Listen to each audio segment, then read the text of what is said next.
আজ ব্যাকগ্রাউন্ড থেকে আমি একটু কথা বলছি। আজকে আমরা আবার পূর্ব অবস্থায় ফিরে এসেছি। প্রচণ্ড গরম, মেঝেতে বসে খাওয়া দাওয়া শুরু করেছি। নমস্কার বন্ধুরা, সুদীপ্ত তো বলেই দিল প্রচণ্ড গরমের জন্য আজকে আমরা আবারও মেঝেতে বসে খাওয়া শুরু করেছি। কারণ আমরা তো তোমরা তো জানো নিশ্চয়ই, কারণ আমার একটা প্রবলেম আছে, মেঝেতে বসে খেতে পারি না, কিন্তু কিছু করার নেই, তো খেতে তো হবে, সেই কারণে মেঝেতে বসে খেতে বসে গেছি। তো আজকে কী কী রান্না করেছি তোমাদের সাথে শেয়ার করব। এখানে করেছি সবজির ঝোল, সবজির ঝোল ডাঁটা দিয়ে আলু দিয়ে একটা সবজির ঝোল। ডাঁটা আলু বড়ি আর কি দিয়েছো? ডাঁটা আলু বড়ি ঝিঙে আর পটল তো দাঁড়াও, সবজির ঝোল করেছি। দাঁড়াও, এই শোনো, দাঁড়াও, তুমি বন্ধুদের বলবে, ওকে আগে বসার সুযোগ করে দাও। এই করেছি সবজির ঝোল।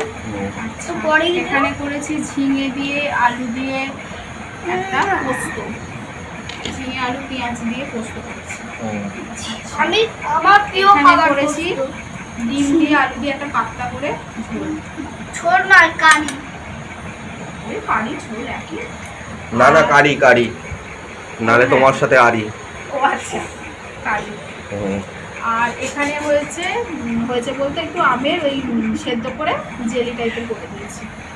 আর ওর পাতে আছে শুধু ডিম সেদ্ধ। ও বললো আমি ডিমের তরকারি খাবো না, আমার ভালো লাগছে না, সেই কারণে আমার সেদ্ধই আমাদের রান্না। আর এটা কি আছে? যেহেতু ও পোস্ত হয়েছে, ছেলে আর বাবার তো পোস্ত ছাড়া চলে না। আর হয়েছে পাঁপড়, একটা দাও তো তেলে ভাজা খাই। আচ্ছা, এইখানে হয়েছে একটা পাঁপড় খাচ্ছি, ভালো আছে বেগুন দিয়ে। আর একটা ওর জন্য একটা কুমড়ো ভেজে দিয়েছি, মানে বেসনে, যেহেতু এই এরকম খাবার, ওর জন্য বললাম একটা কুমড়োর চপ বড়া করে, কুমড়ো বড়া। এই হয়েছে আজকে আমাদের দুপুরবেলাকার লাঞ্চ ছিল।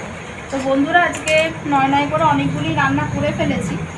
তো যাকে গরমেতে তো মানুষকে তো খেতে হবে আর কাজও করতে হবে, কিছুই তো থেমে থাকবে না এই গরমের জন্য। না তো, রাস্তাঘাট প্রায় ফাঁকা, শূন্য, বাজার দোকানও শূন্য। একটা রিসেল ভিডিও করে দাও পরে না, রাস্তাঘাট তো শূন্য জানি, কিন্তু দেখো তোমার কি মানে পেট চলবে কাজকর্ম ঘরে বসে? এই গরম আমি যদি না রান্না করি সেখানেও তোমরা খেতে পাবে না, তুমি যদি না কাজে বেরো বা তুমি যদি না অফিসে বেরো সেখানেও তুমি খাবার মানে রোজগার করতে পারবে না। রোজগার ছাড়া তো উপায় নেই, ডানার মুখেই উঠবে না। তাহলে এই গরমে তো মানুষকে তো ওইসব গরমকে উপেক্ষা করেই চলতে হয়।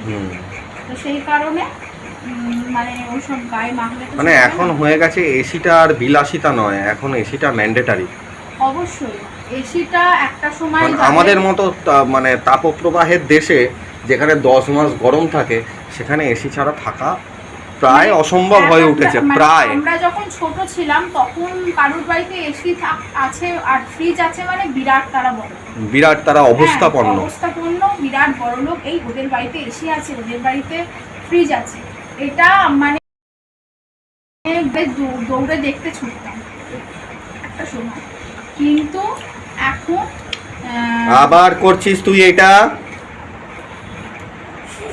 এর ধৈর্যে, এখনকার জেনারেশনের ধৈর্যের কেন এত অভাব বলো তো?